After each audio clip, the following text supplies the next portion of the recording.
guest today is Amanda Lange. Amanda, how are you today? Good. How are you? I'm doing great. I'm here at the Tech Bash at the Kalahari at Pocono Manor. Having Yeah, it's beautiful country out here. It is. Nice. We're getting some really rainy weather, but it's an all-indoor facility, so we don't have to go out in the rain. We can just look at the mountains and enjoy live the near here, indoors. don't you? Would I live out here? Yeah, where do you live? I live out in Philadelphia. Philadelphia, which is a couple hours away. Yeah, it's about 2 hours south of here. It's pretty close. Yeah. I mean, I'm actually living in Downingtown, which is a suburb of Philadelphia, and then kind of traveling back and forth between the Philly and Harrisburg regions. My evangelism area is sort of Philly, but also the surrounding areas. What are you evangelizing these days? A little bit of everything. I'm a big fan of HoloLens. I'm excited about that. I've done a lot of Unity in my life, so I always work with Unity Visual Studio combination, and I'm evangelizing. I'm working with Bots framework right now. I'm working with Internet of Things, so we're doing a really cool project with Microsoft Band and Azure, and so those are my main focuses. So it's not as focused, but I have quite a few things that are that all kind of work together and talk to each other. That's really cool. It's hard to pick one of those, but let's pick one. Let's pick bots for Sure. today. Sure. Yeah, I know. It's hard, right? I have so many things that I'm working on that I want to talk about. What is a bot? So a bot, we're talking about a conversation as a framework, which is like a bot, an online chat that you can converse with. You can ask it questions. It can give you feedback. It can give you answers. It can give you links to more information. And it sort of talks with you in a more conversational way and allows you to ask questions and get answers, essentially. Give me an example of when you would use that.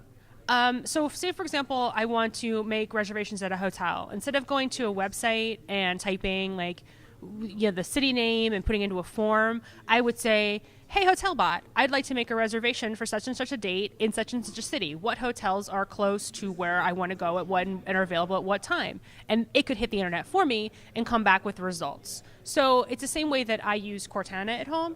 So if I have Cortana on my Windows machine and she's got Hey Cortana active, which on my primary desktop I leave the mic open, so I can just say, hey Cortana, is it going to rain tomorrow? And she gives me an answer. I can write my own custom bot to handle more specific scenarios. So instead of just going out to search, maybe this bot is designed really specifically to help me with travel or help me with school or academic stuff. Or ordering pizza. Ordering a pizza. Yeah, we had a really cool video showing the pizza bot, and this was Kat Harris. Yep. She's really fun. Definitely check that one out. She types a little bit of code. It's pretty easy to learn how to code the bot, actually. I was surprised. And it sort of jumps in and says, what would you like on your pizza? What toppings would you like? How much cheese? And gives you back a pizza order. And then it could call to the pizza place and order the pizza for you and have it delivered. So all those things you could, if you were, for example, running your own pizza shop, you could program that bot to be the interface so they don't have to call. They can just go onto Skype and ask the bot to make the pizza for them. Okay. So you said it doesn't actually sound easy to build something like that, but you just said it is easy. What is it? There's a tool, right, that's making it easier. Yeah, so I've just started experimenting with the Luis tool, and it's a luis.ai on the web, and it's an Azure machine learning backed Microsoft tool. You basically make a Microsoft account, log in with your Azure, and then you can jump in there and ask a bunch of free queries, basically set up a conversation that you can tell it what type of questions a person is likely to ask your bot, and you can train it to recognize that natural language no matter how it's phrased. So the bot that I was playing with today is just a simple, find out what the weather's going to be like in a particular city, right? Okay.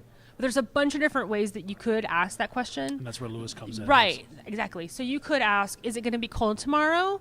And then maybe it wants to know, where is it going to be cold tomorrow, where? But if it doesn't know where, it'll assume where you currently are in your location. But if you say, is it going to be cold tomorrow in Los Angeles, that's a different question. So it needs to be able to parse, what exactly question is that person asking? Right. And the only way to do that is to basically say, here's a bunch of ways a person could phrase that question. I'm just going to train you on all that data and run that through machine learning algorithms so it understands the different ways that it could phrase. I think that this is really cool because I don't know if you know this, but I used to be part of writing interactive fiction. And I I did not still know that. when I do that, I still do it sometimes. Is this from time like to time. choose your own adventure? Yeah, like choose your own adventure. Yeah. So there's a couple different languages that people use to write interactive fictions. It's a language like Inform 7, which is a really cool programming language for like kids to get started with because it's really easy and intuitive to start learning. It gets complicated when you try to do more complicated things, but it's designed to make this kind of game almost like a Zork-like game, although they do get more sophisticated than that. But sort of like you're in a house. Do you want to open the door? Do you want to go east? Do you want to go west?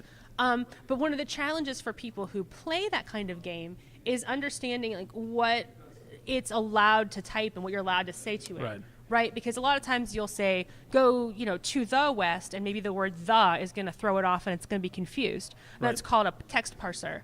So with something like Luis that uses machine learning, you could take the same kind of data that you would feed into a text parser and ask it very natural language questions. And instead of it being like, I don't understand the comment that you just made, like with Zork, right? You had to be really good to guess exactly which words.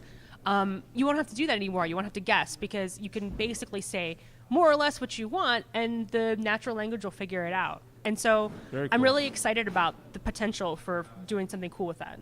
Yeah, I like that. Sometimes not just a word. My favorite way of showing off Cortana is, should I wear a jacket tomorrow? Oh, yeah. And it knows that I'm asking what the weather is going to be like That's tomorrow. a cool question. Like near me. Yeah, exactly. I always ask stuff like, will I need an umbrella? Is it going to rain? Right. Because it's an important thing to know. And she'll bring up the weather app and tell me, oh, no, it looks like it's not going to rain tomorrow. So, that's really nice. What about the bot part of it? Are you using the Microsoft bot framework for that? Yeah, the bot framework is something that you can actually download and install with Visual Studio. So you can go to Visual Studio, install the bot framework, test your bots live on your PC, basically just using like a locally run web app, and then you can actually push it out to the web later. You can put your bots on Skype as well or on Slack. That was the thing I couldn't get working today, but hopefully in the future. Okay. Hopefully in the future I'll get the Slack bot working. One thing that always confused me about bots is that when I'm interacting with a bot, I'm on a website or I'm on Twitter or I'm on a Slack.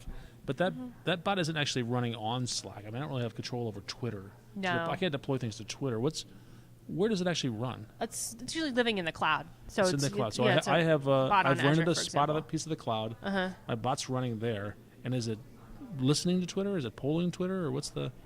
Oh, it just depends on what you tell it to do. Okay. But most of like the ones that with Luis, you're basically just training it on only the data you feed the bot. I see. So it depends. There's different bots that do listen like more broadly. A lot of people make bots for Twitter that are specifically like a Twitter bot that only responds to what you tweet at it, or that search all of Twitter looking for particular phrases. And if somebody, I don't know, there was an annoying bot that corrected me on a typo once. People do that. It's so obnoxious. Like, don't do that, please. But like, you can write a bot that's like, you typed this word wrong. It's supposed to be 2 words and not 1. I'm gonna fix that, and tell you. So there are bots that like bot. Troll all of Twitter. What is your Twitter handle, just in case somebody wants to correct your grammar? My Twitter is Second Truth with an underline. So it's Second underline truth. And I made an esoteric spelling mistake at one point, and a bot corrected me. It was so great and annoying. There's actually there's a creator, Darius Kazemi, who wrote this thing that he says etiquette for Twitter bots, and it's actually a really cool article. Basically, just he writes a lot of bots and a lot of automated storytelling and a lot of automated processes and stuff like that. And he uses Twitter bots as kind of an art form.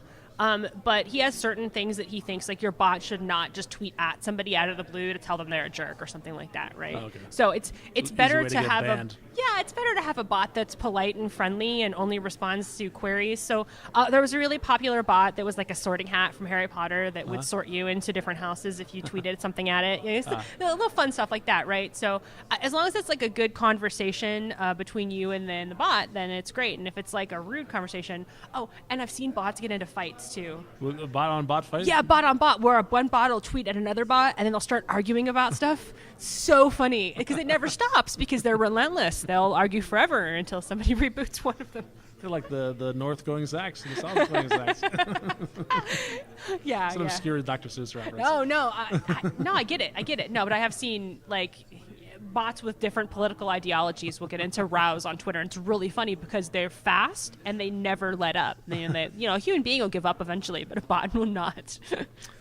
So you mentioned earlier that you're working to get this stuff out on your blog, right? Yeah. How is that coming as far as the bot stuff goes and the Lewis stuff? Oh, Louis, is it Lewis or Lewis? Lewis. It's a L-U-I-S. language understanding is the LU, so language understanding. Information systems, maybe. Something like that. Yeah. So it's that's actually through our Project Oxford, which is now Microsoft Cognitive Services. Right. So they're all under the Cognitive Services umbrella. Are you writing about that now, or have you got anything published yet? I haven't blogged about it yet. No, I should definitely put something. My blog is also just secondtruth.com. I think the most recent entry is talking about some VR stuff I'm doing. Mm-hmm. So I like I said, I do a lot of different things, AR stuff one of the problems with being all and over the VR map stuff is- and Microsoft Mixed Reality, which I'm super excited about. All my stuff kind of has the common thread of what is very entertaining and what is cutting edge to me. And I love storytelling, and that's been a big thread in almost everything I've done in terms of how can you use technology to tell stories.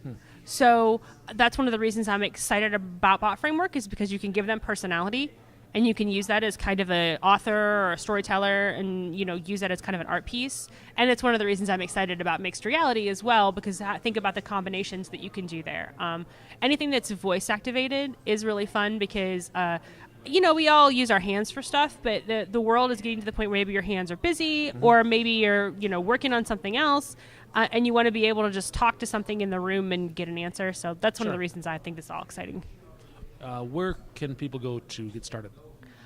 For Bots Framework in particular, you can look up just Microsoft Bots Framework online. For Luis, it's real easy. It's just luis.ai, and that'll link you to all the information that you need to get started there. For cognitive services, that's microsoft.com/cognitive services. And that's got different cognitive services, including the voice recognition and the image recognition, emotion recognition, video, a lot of cool stuff there. So a couple different places you can start. Amanda, thank you so much. Oh, thank you. It's been fun.